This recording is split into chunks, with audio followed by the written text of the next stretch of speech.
एहसास एक माँ के प्रेम का।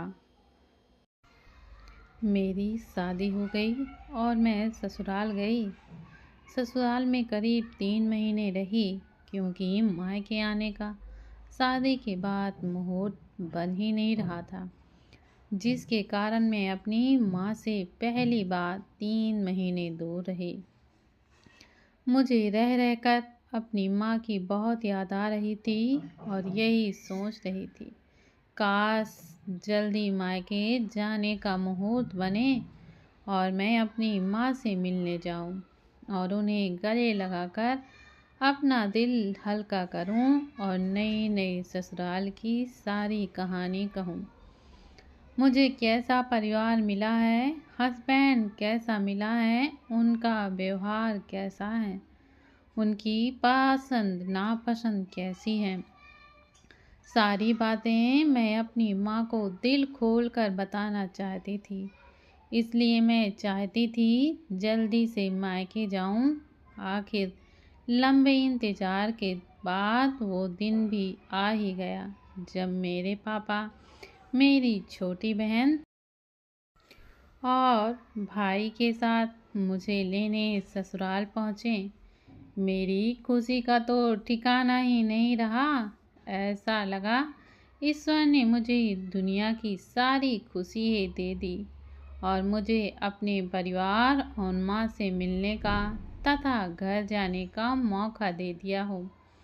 मेरे पति रोहन मुझसे मजाक करते हुए बोले, ऐसा लग रहा है आज हमारी मैडम के पैर जमीन पर टिकेंगे ही नहीं, उनकी खुशी का तो ठिकाना ही नहीं है।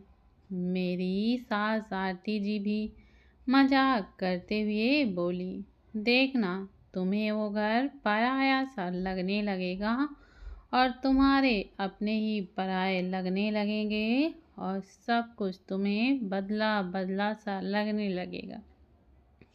फिर तुम्हें लगने लगेगा कि सच में शादी के बाद लड़कियां पराई हो जाती हैं।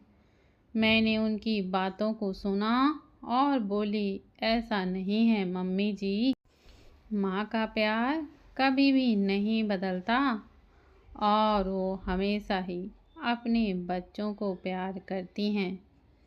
इतना बोलने के बाद मैं मायके जाने की तैयारियां करने लगी। पहले मैं सबको खाना खिलाया और फिर मैं मायके जाने के लिए तैयार हो गई। शाम को मैं पति, पापा और छोटे भाई बहन के साथ मायके पहुंची। जैसे ही मैं मायके पहुंची, मैं खुशी से झूम उठी और माँ को प्रणाम करके उन्हें गले लगाया।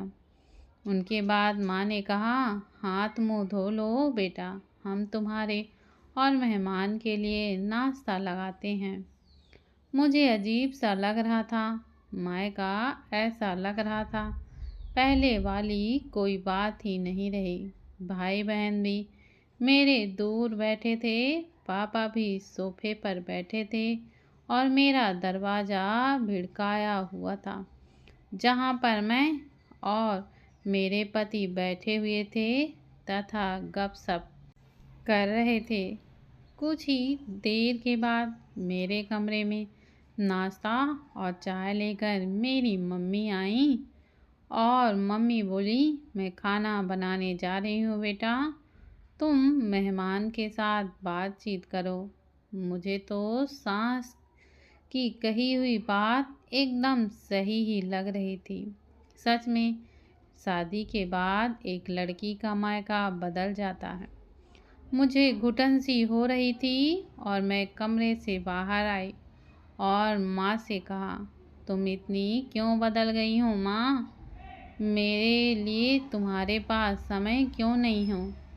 मैं तो सोचती थी तुम मुझसे बहुत प्यार करती हो और हमेशा करती रहोगी, लेकिन तुम तो बिल्कुल ही बदल गई। मुझे रोते हुए देखकर गले लगाकर बोली, बेटा, माँ का प्रेम कभी नहीं बदलता, लेकिन कुछ फर्ज तुम्हारे जीवन साथी के लिए भी तो हैं और हमारे दामाद के लिए भी तो, जिनका खास ख्याल रखना है। 2-3 दिन की बात वो चले जाएंगे। फिर हम सब पहले जैसे ही हंसी मजाक और बातें किया करेंगे।